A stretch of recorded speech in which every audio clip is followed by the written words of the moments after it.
नमस्कार जय हिंद साथियों, मैं हूं सुनील राठौर। ऐसे टारगेट एमपीपीएससी में आपका फिर से स्वागत है साथियों। जो फैटी मछलियां होती है, फैटी मछलियां यानी कि फैटी फिश में ऑक्सीडेशन से कौन सा विटामिन नष्ट हो जाता है, ये आपका कभी प्रश्न पूछा जाए तो इसका आंसर जो होता है साथियों, इसका आंसर होता है विटामिन ए और विटामिन ई।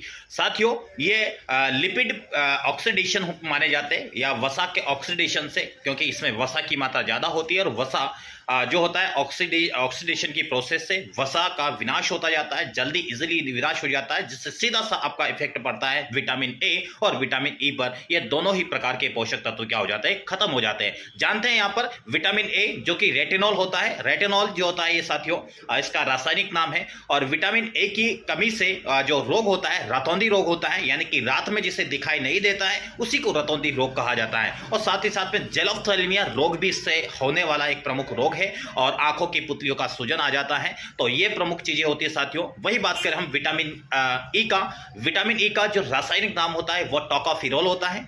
और टोकोफेरोल के बारे में आपको ये बात ध्यान रखना है कि अगर विटामिन ई का कमी हो जाता है तो यहाँ पर एक प्रमुख रोग होता है जिसे नपुंसकता रोग कहा जाता है, यानी कि यहाँ पर प्रजनन क्षमता बहुत ज्यादा इफेक्ट होती है विटामिन ई की वजह से।